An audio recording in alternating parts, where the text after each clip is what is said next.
Hello, Christine. How are you? Hi there, fine, Brian. Yeah. It's our first show, and I believe we're going to talk about death. Yes? Yes, Okay. So, obviously, it doesn't matter who you are. In general, one dies. I'm sure at some stage in the event somebody will not die, but for the immediate future, I can presume most people die. hmm Yeah. However, um, if we look at how people die, it's very reflective of how they live. I mean, as you know, in English, we have live by the sword, die by the sword.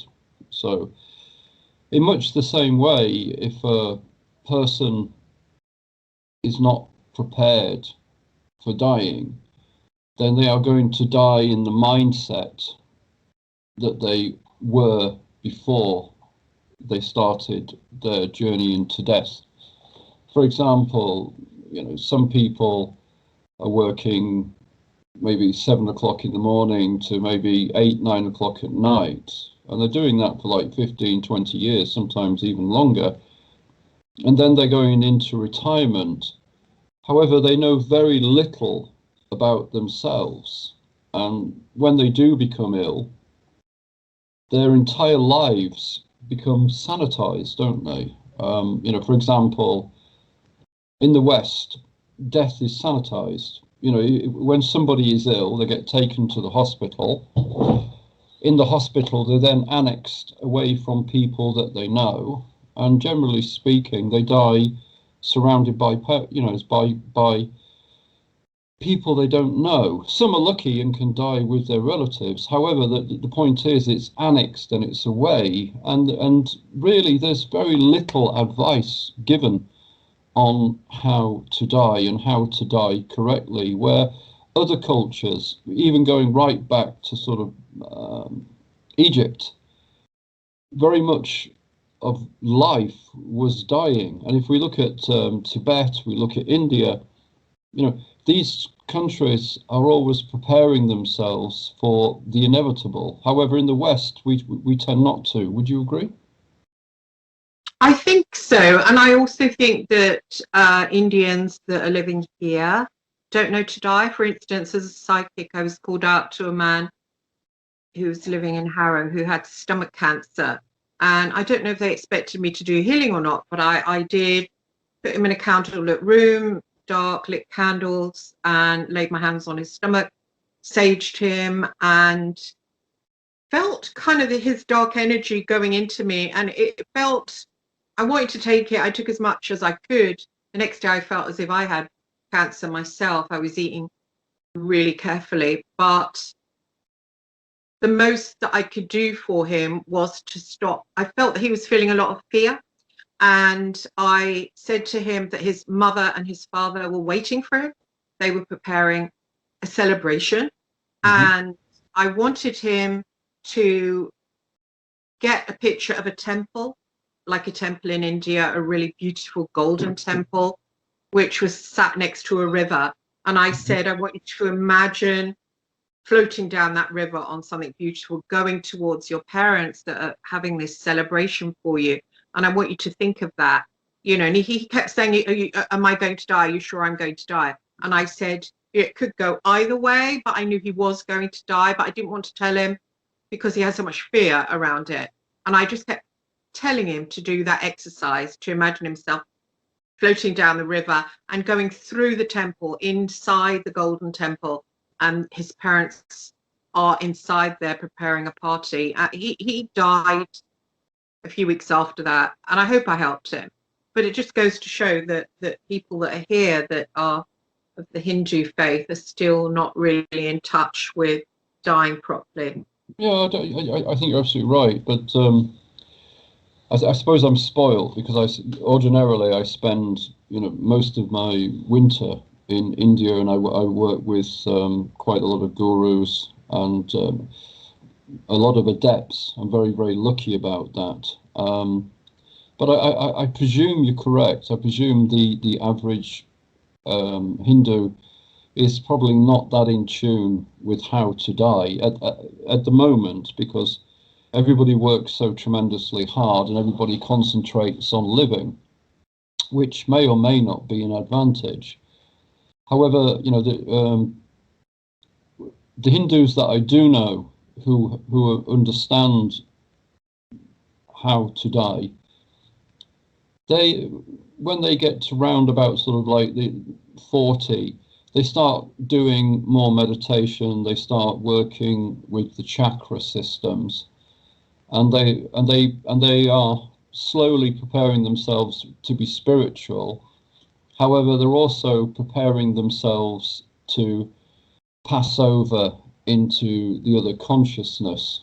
It doesn't, you know, so if we look back at time and we sort of like look at the really famous books to do with passing over or dying, you're left with probably publications like the Tibetan Book of the Dead. Have you ever read the Tibetan Book of the Dead? No, I don't think I've had. I've read the Egyptian Book of the Dead.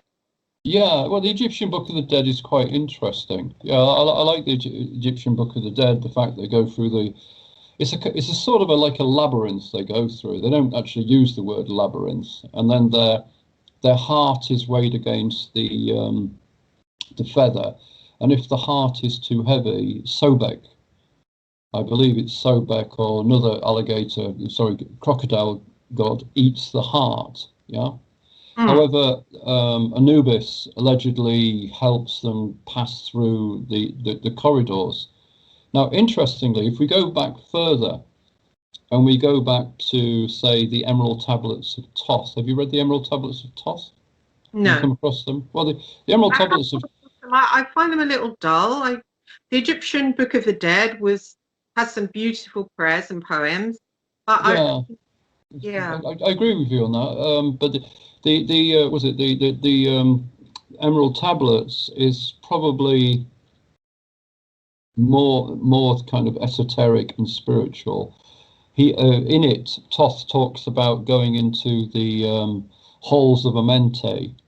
He also teaches people, if they don't want to die, there are certain exercises that they can do which will keep them alive. Whereas in the halls of Amente, if one gets to the halls of Amente, then essentially one breaks the cycle of birth and rebirth.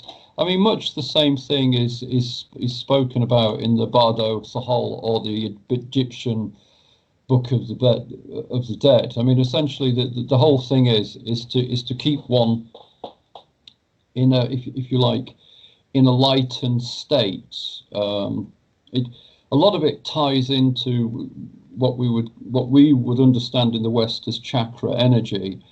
However, there are Hindu adepts, if they understand that they're dying and they do not want to reincarnate, they concentrate on the base chakra. So when they die, their energy goes through the base chakra, the medulla, I believe it's called. And when they exercise this chakra, the Muladhara chakra, when they exercise this chakra, they are reborn, but they have more psychic energy. Okay, yeah. Whereas if you want a clean death, then essentially what they work on is going into the crown chakra. So when one is dying, one's spirit goes into the crown chakra, and it meets with the light, which is also spoken about in the Tibetan Book of the Dead. And essentially, if the spirit meets with the light, it will then, if you like, pass over into heaven. Yeah. So don't they say to avoid the light? I've read that before, perhaps in a David Icke book, but yeah, I mean, the thing is it's a really, really interesting one, that one, because I think where it comes from is quite interesting, and I'll explain to you where it comes from. It's where, one second, I'll just get it for you. there was a group like late 80s, early 90s. There was a group of people who were doing like astral projection, but they didn't call it astral projection. What do they call it? Remote viewing. Yeah. Okay. And there was a group of remote viewers who started to remote view people who were dying. And one of their experiments, they said that the where we die is essentially a prison planet, and that we recycle, and that essentially our memories are eradicated, and that we don't go to the, you know, not to go to the light because the light is a trap, etc., etc. Yeah, this was written about in the Stargate project as well. I don't know if you read that book or you came across that book. It was sort of quite popular in the sort of like late 90s. Well, actually it came out before then, but it was reissued again in the late 90s. And her craft, Ingo Swann? I don't know. So I can't remember. I remember reading it, but in the Stargate, it's the same thing. Now, interestingly, that they did an experiment within the Stargate using Uri Geller. I don't know if you know about this. Yeah. And remember for a time, Uri Geller was like really amazingly famous, and then all of a sudden he just dropped off. And apparently this is when he was doing the Stargate project, which once again was to find out about life and death, the Hall of Amenti, who were the nine, and all this kind of thing. Yeah. So it's, you know, it's but it didn't get the result they wanted, and I think that's because they were trying to be too clinical. They were trying to sort of do a much too rigid scientific approach, where realistically, I don't think death is scientific. I think it's actually an organic process, if that makes any sense. And I think to approach it with the cold reality of science, because it doesn't work, because it's very difficult to explain the process, and for everybody the process is different. Surely it's best to think, I mean, I like it that my best friend Hugh Burnett is on the other side, and surely when you come to your point of leaving your body, surely it's best to focus on them, to focus on going towards them, to focus on reuniting with them. I think. Well, yeah, I mean, I think at the end of the day, it's sort of like, as in life, as in death, it's your choice to die. Did I ever tell you about the time when I died? You did, yes. Yeah, well, I mean, essentially, what I did was it was when I was in India.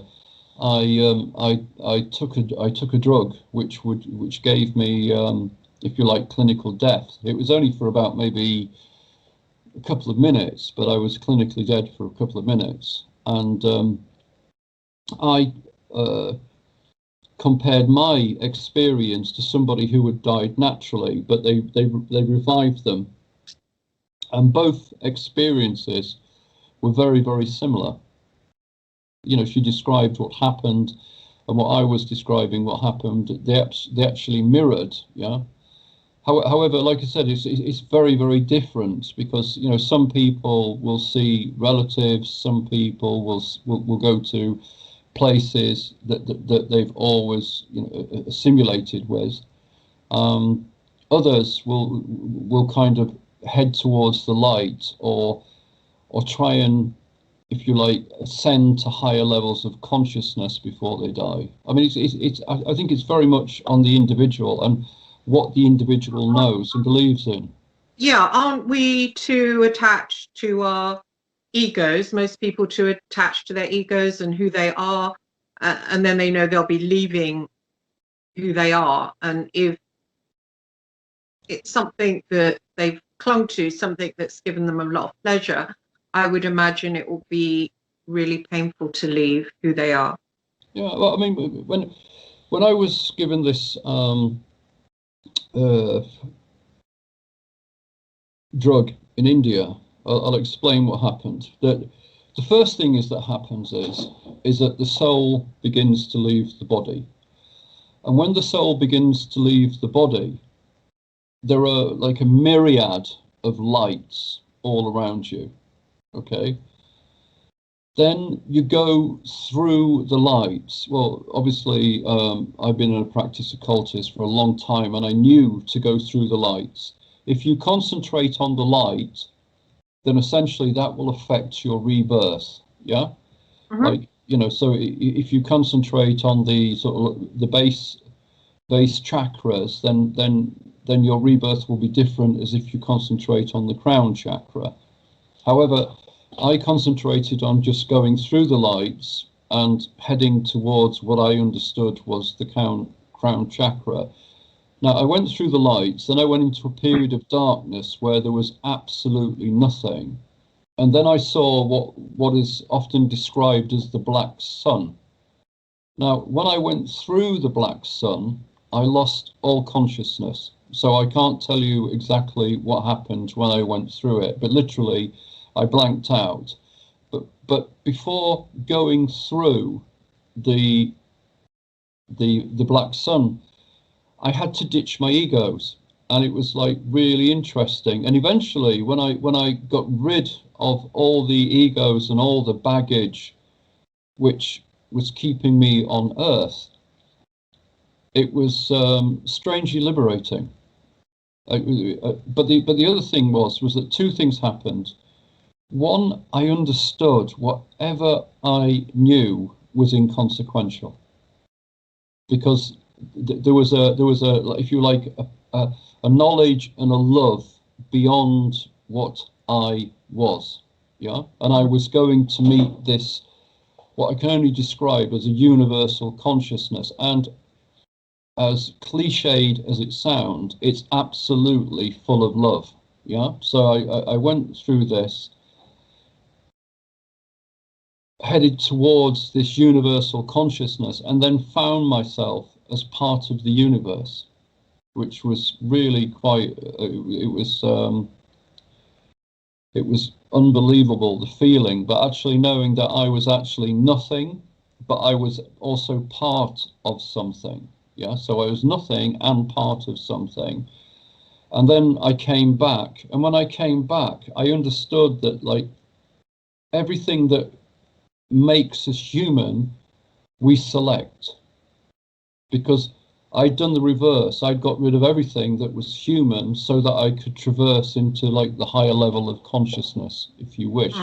So when you reverse that, you understand that you actually take this level of anxiety or ego, you adopt it, you take it into yourself, you become it. Yeah.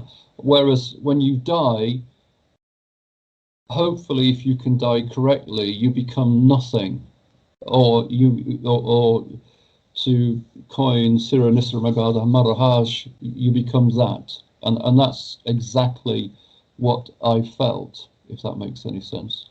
Isn't that rather like the experience I had with the jinn, where he took my flesh off me and took my organs and put them in a jar, and then he kind of snapped my neck and then snapped my bones, and I was left being nothing, and I felt an extraordinary feeling of liberation. Yeah, it's the same thing. It's the same thing. I mean, you obviously went through that at the same level of consciousness. But however, if we go back to the Descartesian thing, you know, Descartes has wrote about this in great depth. But what he said was don't think of them as demons, think of them as angels setting you free. So, you know, when your body was being broken and discarded, you were being, if you like, quicker to go to the level of consciousness that you required. Doesn't it depend on whether you're having a nice time here, you know, or a bad time? I was watching the Housewives of Cheshire, is it, on TV? Then I was watching Ladies of London, and these women are just having the most amazing time of life, you know, amazing time being themselves, amazing times of meeting a husband they're crazy about, they have children, they have lots of bounty, they enjoy life in a very bountiful way. I should imagine for them to have the experience of losing the connection to that, of losing who they are, that's been so successful in the world and enjoyed every kind of fruit possible. I should imagine that it's very, very terrifying to lose everything they've known, everything that they've clung to as God, when they probably haven't looked much to spirit, when they perhaps haven't given spirit. I think watching these programs, you see that there's not much connection to God. If there is a connection to God, then it's going to church quickly, saying the rote prayers, coming home and saying, God, yes, I believe in God and I have a God, and just really paying lip service, not really connecting to God or connecting to something other than the ego for any length of time. So I suppose that's why Jesus said it's harder for a rich man it's harder for a camel to fit through the eye of a needle than it is for a rich man to enter the kingdom of heaven, because I suppose you'd cling to life if you're having that much fun. Yeah. I mean, it's really interesting because obviously, if you know about the Jesus Christ, or the Christos, yeah, the Christos means anointed. However, there is evidence to show that there was an Isha, or a Joshua, who came from Palestine and went to India and studied under the masters. And then he took back this philosophy to Palestine again. But he had his new name of Isha. This is written about in the monasteries. It's documented. You can find it anywhere. But the very early Christianity was Gnostic, and really it mirrors Buddhism and Hinduism absolutely totally. Where in it, this is where he's always talking about the kingdom of God being within yourself, which really ties in with the Buddhist Hindu philosophy. Now, when you're saying about people being materialistic and their God, if you like, is the energy of money, well, the thing is it's a distraction. Realistically, they probably don't see it as a distraction, but it is, because if you think about every stage of your life, you see many changes, but you see these changes. For example, you go to school, you get married, you have a relationship, you have a child, whatever, and you move through all these stages of consciousness. Now, you're the only person who sees that, realistically, because you move away from your friends at school, you move away from family, you move away from many things. So the only thing that is actually going through these levels of consciousness is yourself. Now, because you're going through these levels of consciousness by yourself, then realistically, you're choosing what level of consciousness you require. Now, people who are solely materialistic seldom go to higher levels of consciousness. I mean, we're reminded about this in the very famous book, Christmas Carol, where Scrooge has not ascended. He's still in what they call the phantom zone. He hasn't ascended to higher levels of consciousness. He's trapped. And not only is he trapped, he's chained to his desires. And people who have this, if you call it a superficial lifestyle, then it's the same thing where, they die, but they still want the lifestyle, and they remain trapped in what is commonly known as the phantom zone. So they neither go up or they go down. They just stay with the materialism until they either get helped by a medium like yourself, or they get stuck here forever. I mean, you must have come across that when you've been doing your medium work, yeah? there's, yeah, lots of times when I go to see somebody whose relative has passed over, many times they're very easy to connect to because they're so earthbound. I think it was only once that someone had their father had ascended really high, and he was very insistent that his daughter start reading the Torah and, you know, concentrate on spirituality and ignore, you know, her beautiful life that she had. Yeah, So I mean that's from the horse's mouth. I mean, this is what the guy is telling you. You know, this is someone who has had a successful death, and he's yeah, telling you that really, realistically, the superficiality of materialism, it's yeah. I mean, nowadays people live to sort of like 80 years of age quite easily. However, you know, it's still fleeting when we look at it on the, if you like, the universal clock, and people think it's such a, you know, such a long time or such a short time, depending on how you talk to people. However, it's a very, very fleeting time, and if you haven't prepared yourself for the inevitable, I think it's very unlikely you're going to have a successful death, to put it bluntly.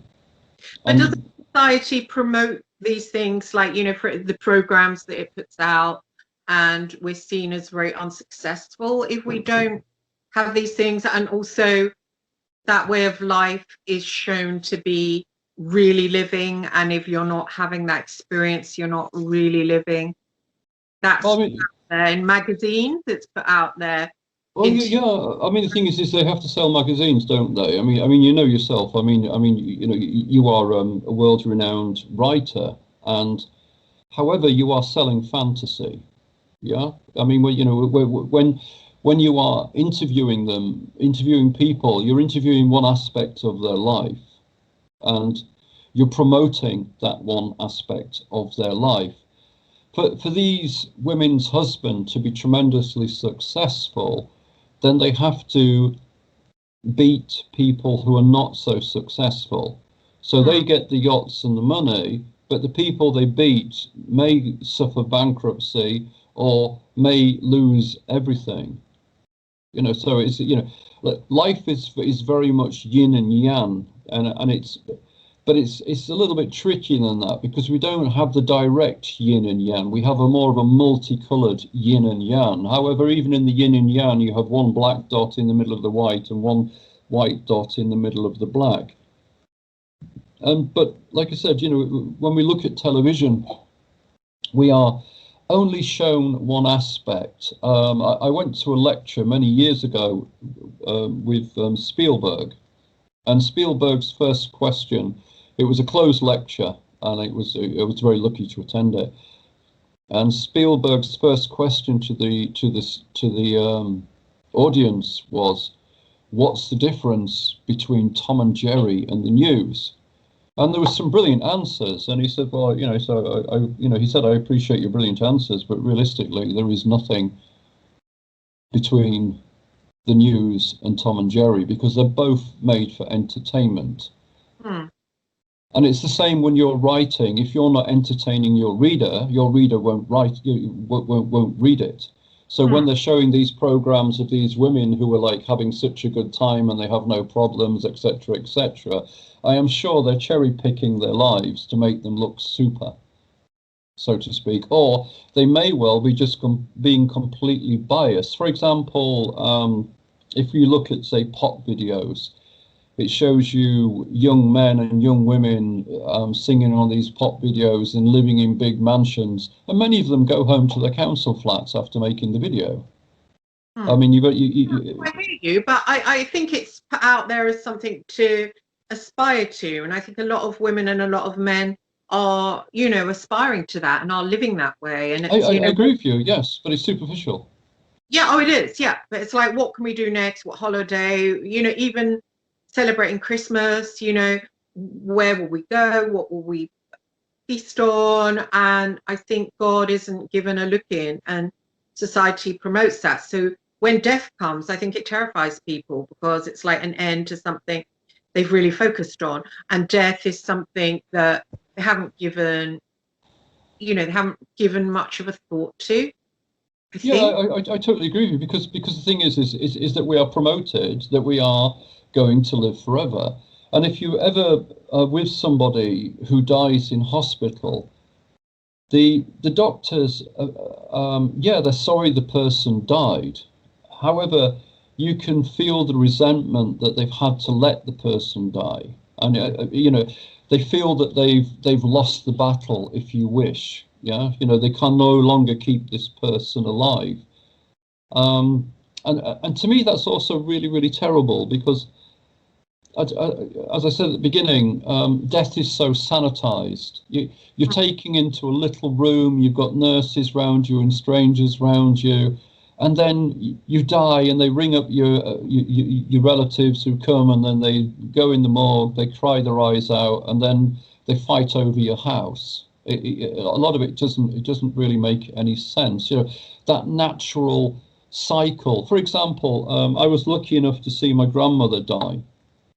And what happened was that she knew she was dying, and she had a family of seven, and she got all the family round the bed, and she said her goodbyes to all the family, and she gave her ring to her favourite son, yeah, and he absolutely broke down because he understood that she'd given the ring and she must be going, and you know, then she passed over.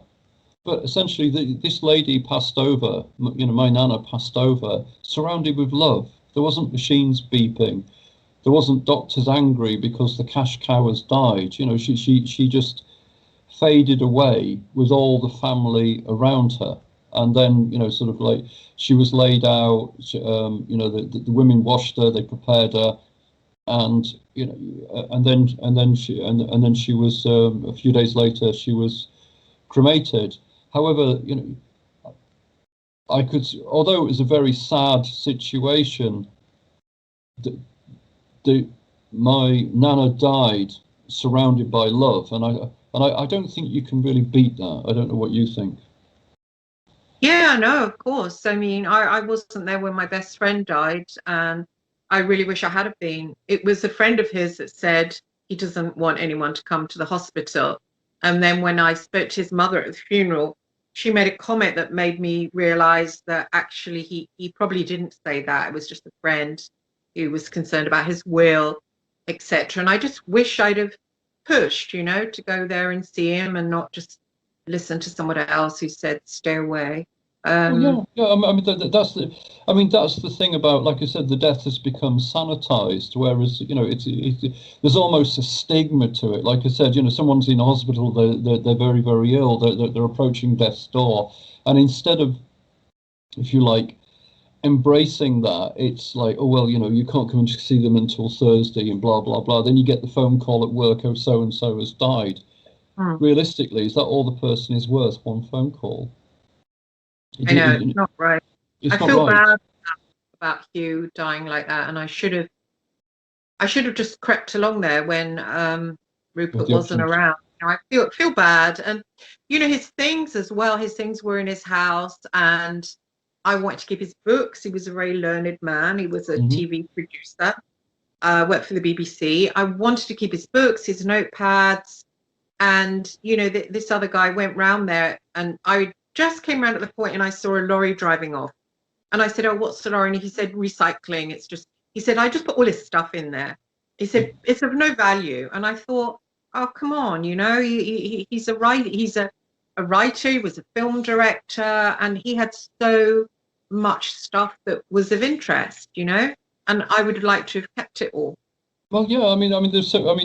This is the whole thing about the whole life and death cycle. I mean, much of what we understand about life has been destroyed. It was succinctly destroyed with really since after about 1500 years of Christianity. But but realistically, there was never this divine right to rule. There was if you like, learned people who ruled, who helped run the town or village, and their knowledge was passed on to the next generation so that the next generation could learn from them. And this sort of, if you like, oh well, the person's died. Well, you know, there's really nothing for them to sort of hand on. is, ties into the if you like, the overt commercialism which is always thrust down our throat, that essentially the only stuff that's any good is what's new. Well, realistically, without the wheel we didn't get the car, to put it bluntly, and if people are not learning from other people, then how are we going to progress as humans? And that's very much part of, if you like, the life-death cycle. It's not necessarily the action, it's the long-term result of the action that's really important. I find it really staggering how sanitized death has become, and I really find it quite sad that even when one goes to a hospice, you don't really, you don't get the spiritual care, and I find that quite appalling, realistically. I don't know what you think. Maybe people should call on mediums a lot more at the time of death to help them transition and help loved ones transition. Well, it would be like that. Yeah, in the old days, it would be like that. Sorry, if you think about it, the medium could go with them and stay with them, literally stay with them. Yes, yeah, they can do that. I mean, in the old days, it would like that. You would have, for sure. Yeah, you would have the shaman in there. You would have the wise woman, and they would help you on your journey. That's absolutely guaranteed. That's how it was. But like I said, now what have you got? You've got your last consciousness is hearing the machine go beep. Yeah. Sort of an electronic beep signifies your demise, and then the nurse may be filling a form in or whatever, because like it or lump it, we do not die how people think we die.